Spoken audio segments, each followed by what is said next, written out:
Welcome to The Explainer. Today, we're taking a trip all the way back to the 6th century to uncover an incredible, true story of unwavering devotion. It's a narrative that completely defies logic and pushes the very limits of human faith. Get ready for a fascinating journey into a life that perfectly balanced the earthly with the divine. Okay, let's dive right into this. How does a prosperous merchant's wife just transform into a skeletal saint who walks over 2,000 kilometers on her hands? It sounds absolutely wild, right? But this is the historical and spiritual epic of Karaikal Ammaiyar, a woman whose sheer willpower and devotion completely rewrote the rules of her own existence. Let's trace how this unimaginable journey began. Section 1. The Pure One. Punitel Wide. So the name we usually know her by today is Karaikal Ammaiyar, which translates to the mother of Karaikal. But she wasn't actually born with that title. Her childhood name was Punitawati, meaning the Pure One, and she started out life in a very wealthy Vaishya, or merchant, family, right in Karaikal, a super busy port town near Nagapattinam and Puducherry in southern India. Basically, she had every material comfort you could possibly imagine from day one. But despite all that immense wealth, Punithawati's heart was totally captivated by the spiritual realm. Ever since she was young, she was deeply, deeply devoted to Bhagwan Shiva. She'd spend her days worshipping the Shiva Lingam and generously helping out other devotees. Eventually, she settled into a really happy traditional marriage with a highly successful merchant named Parmadatan. So on the outside, she's living this picture-perfect, comfortable life. But on the inside, she's holding on to this profound, unshakable spiritual connection. Which brings us to Section 2, the miracle of the mangoes. All right, so picture this. One day, Punitawati is doing what she loves most, serving hungry devotees. But she runs out of food. All she has left is a single mango that her husband had specifically set aside for himself. Driven by this intense desire to serve, she prays. With absolute focused intensity. And by divine grace, she literally manifests new mangoes out of thin air to feed the devotee. No way, right? This wasn't just some magic trick. It was a profound, undeniable illustration of her direct connection to the divine. Now, you might be wondering, what happens when her husband, Parmadatan, comes home expecting his meal? Well, he eats the mango, but then, right before his eyes, it vanishes. And in that shocking split second, Parmadatan's entire worldview just flips. He realizes his wife's power isn't of this world. It's entirely divine. It's God-given. In a flash, he goes from looking at an ordinary wife to witnessing a holy mother. And this brilliantly illustrates a massive turning point for us. The earthly marriage simply couldn't contain her spiritual elevation anymore. Recognizing her true divine nature, Parmadatan actually bows down to his own wife. He essentially becomes her devotee. With that single act of profound reverence, their traditional marriage is effectively over. Her role as a typical merchant's wife is done forever. Moving on to Section 3, a ghostly skeletal transformation.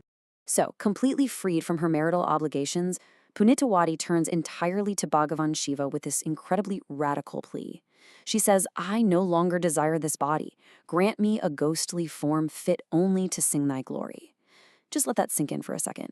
She is literally asking to be stripped of her physical beauty, of everything that tethers her to human vanity, anchoring herself in absolute, unflinching detachment. She wants absolutely nothing else but to sing his praises.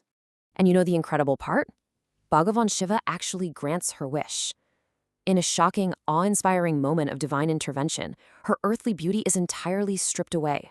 Her flesh recedes, and she is transformed into a living skeleton, literally a ghostly figure dedicated solely to worship.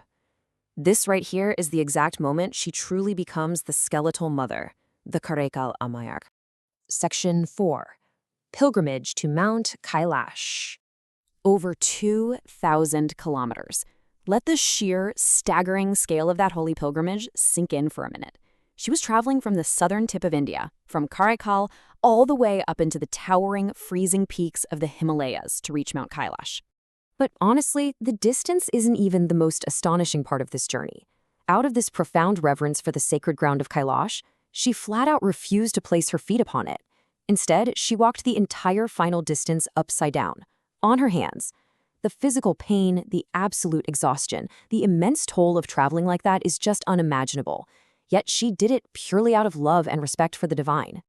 And that staggering sacrifice was met with the ultimate validation. Upon finally arriving at the remote peaks of Kailash, Bhagwan Shiva doesn't just greet her. He respectfully addresses this skeletal saint simply as Amma, or Mother. For the supreme deity to welcome a devotee with the highest form of respect, calling her his own mother, is just an incredible testament to the absolute purity of her faith. Which leads us to Section 5, Poetic Legacy at Thiruvalangadu. Now, Bhagwan Shiva gave her a very specific instruction. He told her to return south to settle at the sacred site of Thiruvalangadu, which is located near modern-day Chennai in Tamil Nadu. And why? So she could witness his celestial Urdhva Tandava dance. Leaving behind the grueling physical trials of her journey, she relocated there, establishing her final earthly dwelling place. She was totally immersed in this divine rhythmic energy as she stepped into her final artistic chapter. Because of this epic journey, she was elevated to a monumental historical status.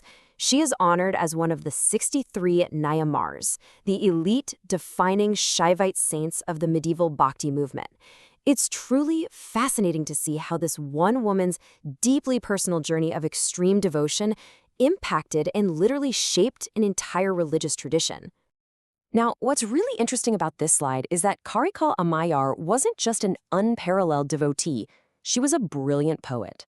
She contributed 3 major works to the sacred Thirumarai canon: the Pudhal Thiruvantari, the Tirulangadu through Mutha Tirupadigam, and the Tirulangadu Thirupadigam. Through these verses, her intense experiences and spiritual insights were immortalized. It's amazing because it allows us to still connect with her brilliant mind centuries later.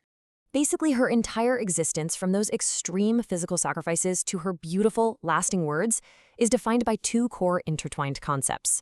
First, bhakti, which means intense, unwavering devotion, and second, vairagya, which is complete and utter detachment from the material world.